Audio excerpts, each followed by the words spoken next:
is going on, Future Focus family? My name is George. We talk about finance and investing on this channel, and today I got a lot of stuff I want to talk to you guys about. We're going to go through, as always, see what the market is doing right now, real time. So we're going to see exactly where the charts are at.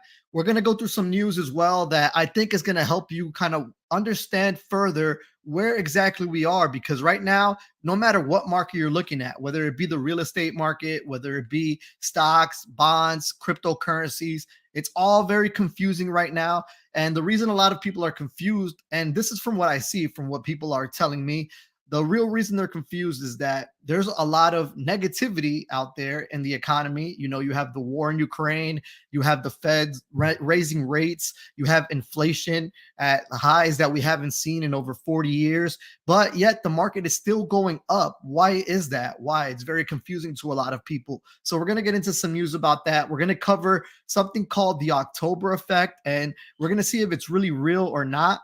There's an article on it, and we're gonna, it goes into some data on it. But before we get into all that, if you haven't subscribed yet and you like anything that has to do with investing or finance, I bring people on here. We talk about different topics that interest you. I talk about individual stocks. I talk about individual cryptocurrencies. I go in depth into what's going on in the real estate market. If you're into all of that, hit that subscribe button. All right. I hope you guys enjoy this kind of content. As I'm talking, I'm live right now. So you guys hit those comments and I'll get to those as soon as we can. But with all that said, let's get right into it. So right now, as we speak, the Dow is up 0.93%. The S&P 500 is up 0.65%. The NASDAQ is up 0.05. Later on today, we're going to go in through the VIX, the Volatility Index, and I'm going to show you a chart on that and tell you what I'm looking for there. But that's currently up 2.53. Interesting note here. All right. My brother's watching right now. He's one of those people that if he doesn't understand it, like, you need to break it down. He's not all the way fully into investing. He's getting his foot in the door. So I'll break it down a little bit more. The VIX is something that tracks volatility in the market. All right. So there's a price behind it because it's correlated directly with the S&P 500. The S&P 500 tracks the Standard and Poor's 500 stock index, usually the biggest 500 companies in the United States of America. All right. The volatility index, what it does is track all the volatility that's going on, and it uses a bunch of different factors to do that. But usually you don't see a correlation where the S&P 500 is up and the VIX is up. When there's a lot of fear in the market, you'll see a higher level on here. So, for example, in 2008, during the financial crisis, this went up to around 80. Right before the pandemic, this went around to around 80. There's been other instances where it goes around 40. So a lower volatility index means people are more apt and they're more ready to invest into the stock market. So you don't want to see this high. Lately, anything above 30 has been something that I'm looking at, and I'm still skeptical as really getting my foot all the way in the door. So something to keep in mind in there. All right. What is the crypto market doing right now? So the crypto, let's take a look at it. Currently, let's see, crypto. Right now, Bitcoin is down 1.15, which makes sense because lately it's been tracking directly with the NASDAQ. So when the NASDAQ has been down, Bitcoin has been down. Ethereum is up 0.45%, not really that high. XRP, another fan favorite, that one's currently down today, 2.16. So nothing really crazy there. All right. So next we're going to go into what is market moving right now, what's up in the market, what's down in the market. So in the top of the market today, we have Tractor Supply, we got Regionals Financials, we have KeyCorp, AutoZone, and Fifth Third. So not really any big correlations here in this area. Next, we have Las Vegas Sands on the right and Wynn Resorts, where you can definitely see that there's a correlation there. At the very bottom of the S&P 500, you have two hotel stocks. Now, these two hotel stocks are correlated in a different way as well, not just because they're hotels, but because they have business in Macau. And Macau is a big place for betting, is like the Asian Las Vegas. So when there's negative news over there, these two stocks get hit. Starbucks, they have business in Asia as well. So if there's something negative going on in Asia, they get hit. Tesla is down 4.661% because today they said they are cutting the prices of their vehicles in China. So that's something to keep in mind there. They haven't said that they're going to do it in the United States yet, but in China, they are cutting their prices, which means they're going to take in less money, which means you as an investor are getting less back as a return on your investment.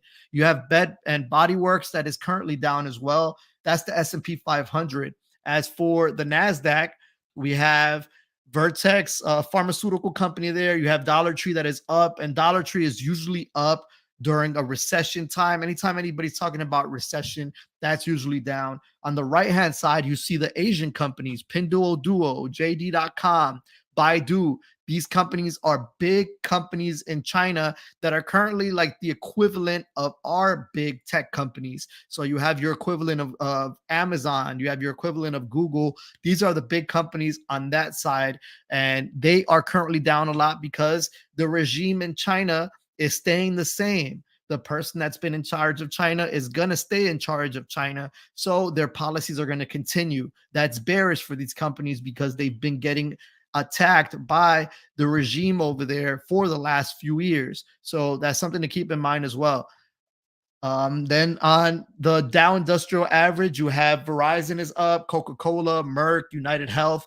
These are companies you want to look at investing in the short term because some of these companies pay a dividend and you can get money to wait while the market is recovering. On the right hand side, you have Disney, which again has a business in China. Nike, they have business in China. Visa and Boeing both have business in China. So those are down as well. And obviously it makes sense why those are down. So next we're going to take a look at, like I talked about, what is the October effect in the stock market? So the October effect refers to the psychological anticipation that stock prices will plunge this month because they have during some Octobers of the past, like the stock market crashes of 1929 and 1987, which were very, very big crashes. In other words, the month has gotten a bad reputation, even if it doesn't deserve it. One of the key words there in that paragraph is psychological, meaning that it's something that is in people's minds. Something that can relate with that is in certain stocks, they have a psychological price. For example, Uber, $30 was a psychological level for some people. Some people bought at $30. So whenever the stock recovers and goes over $30, they're going to sell out of it because psychologically they're already tempered to buy. They either bought or sold at that level. So the psychology plays a lot into what's going on in the markets. All right. Experts say there isn't much fact at all behind the October effect. In fact, October tends to be a better month for the stock market than September.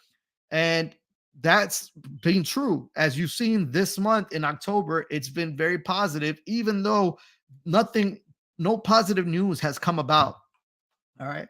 While when the S&P 500 has been positive returns of just 44.7 of the time since 1928, according to Bespoke Investment Group, data from early last month. What's more, we're entering what is historically the stock market's best 3-month period. So October, November, December, as you go into the holiday break, a lot of people are bullish and they start buying things, especially when you get to Black Friday. A lot of people do their Black Friday shopping, which for retail is a very bullish thing. Even for big tech companies like Facebook, who just dropped the Meta Quest, or PlayStation, somebody might want to buy that on Black Friday.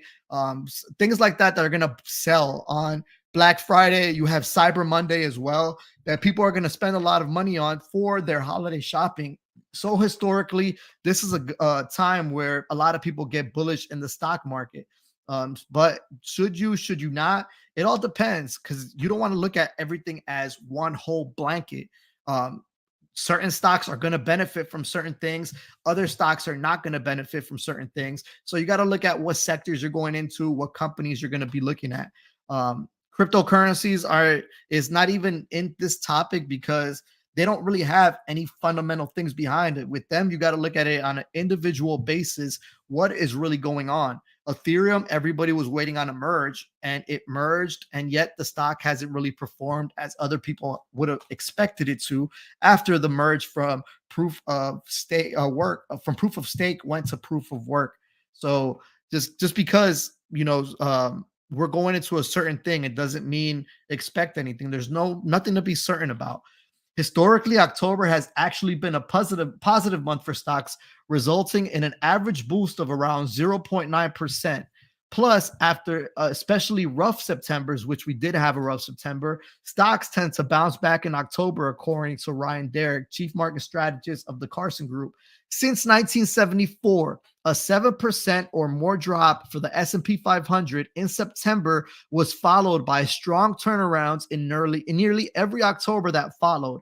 2008 was the exception. We all know what happened in 2008. We had the financial crisis.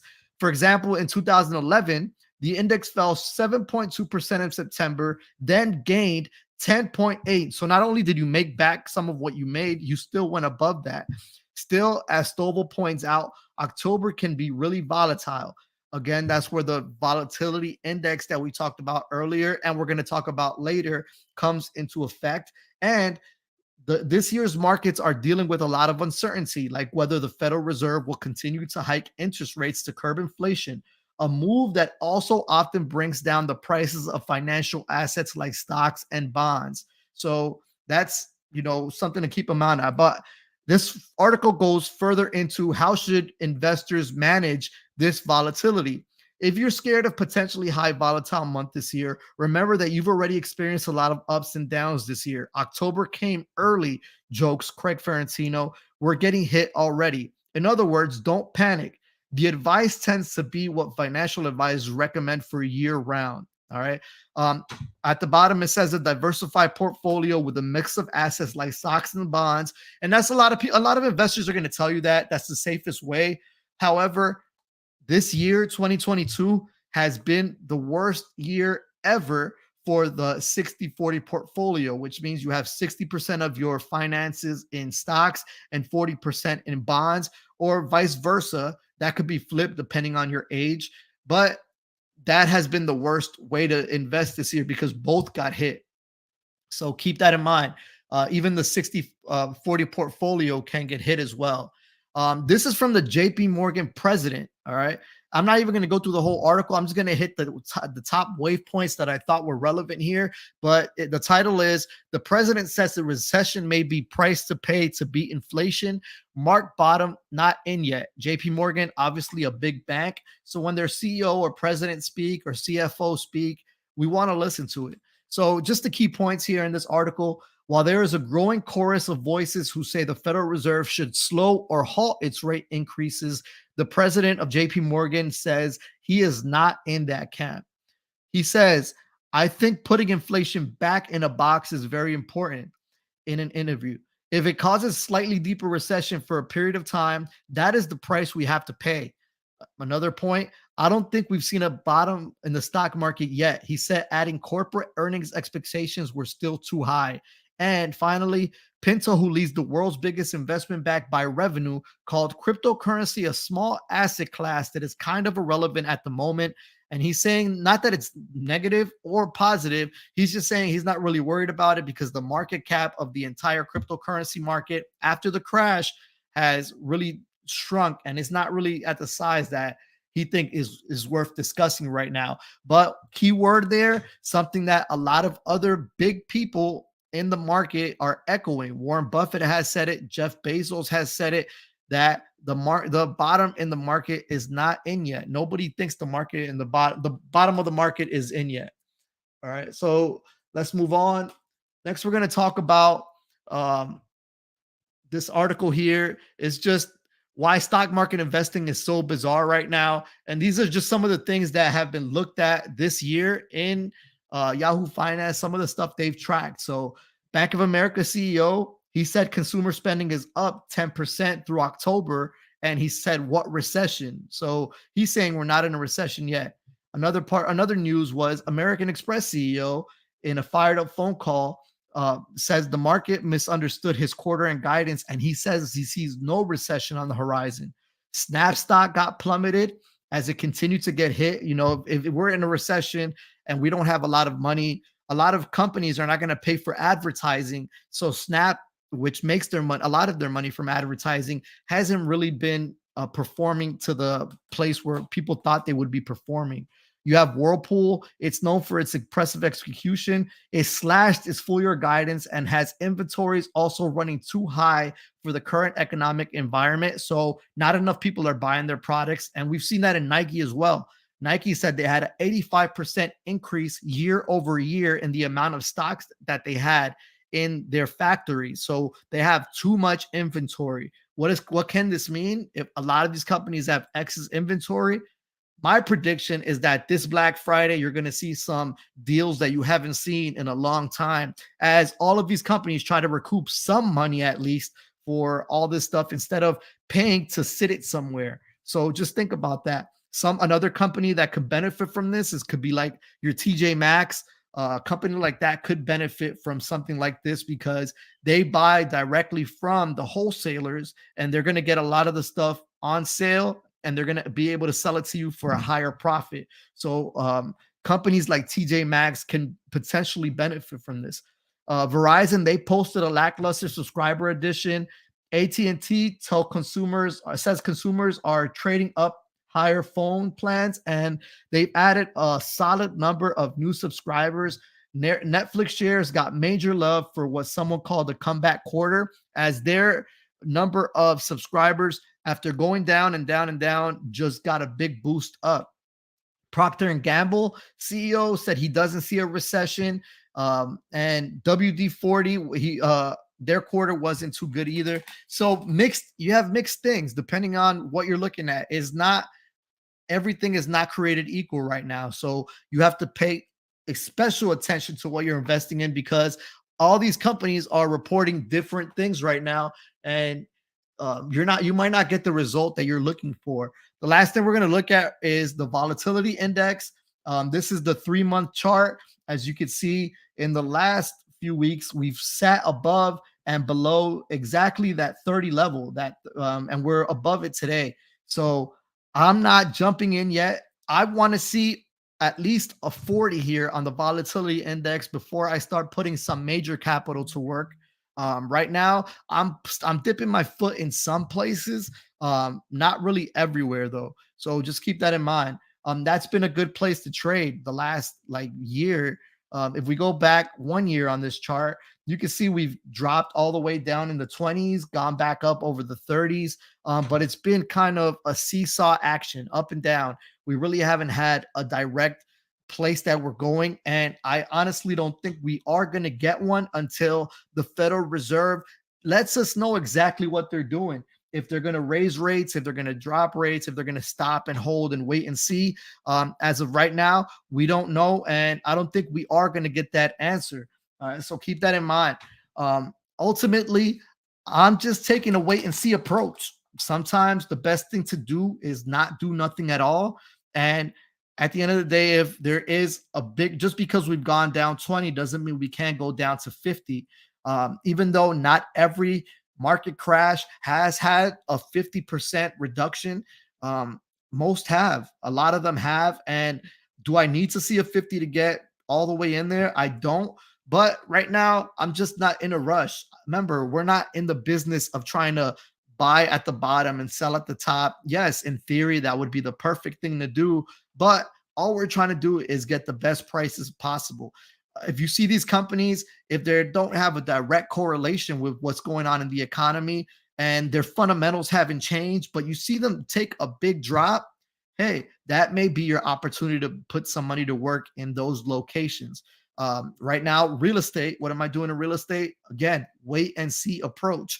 Right now, even if I was going to go buy let's say I wasn't even worried about the interest rate being over 7 because I have enough money to go buy a house cash. Those prices are still way too high. What can I do? I'm not doing it, but what could I do, or what could you do if you wanted to? Let's say you really do want a house, and you're willing to pay a 7% interest rate, which I wouldn't recommend, but you can.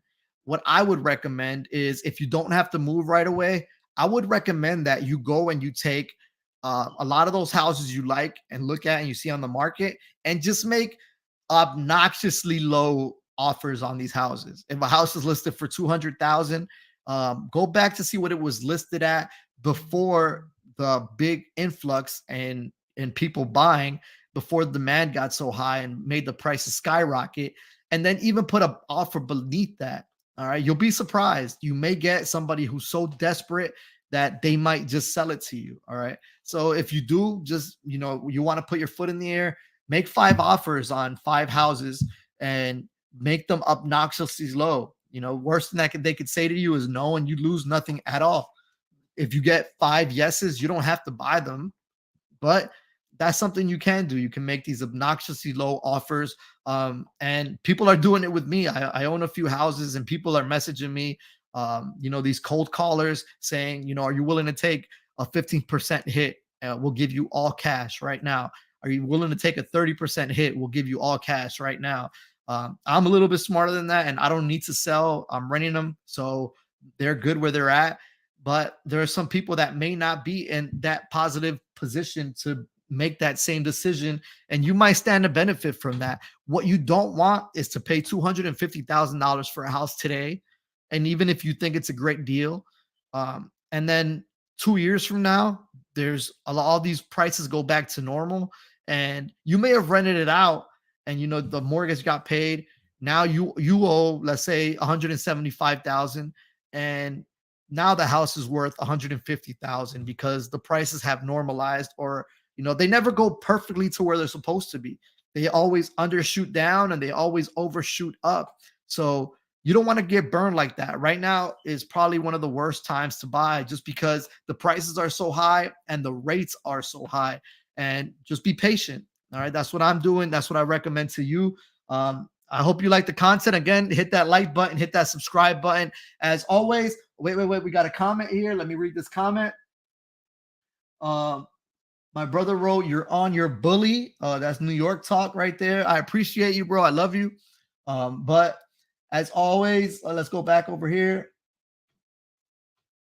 I appreciate all the comments, the love, the support. As always, invest in me and press that like button, invest in yourself, and smash that subscribe button. It literally costs you nothing. Until next time.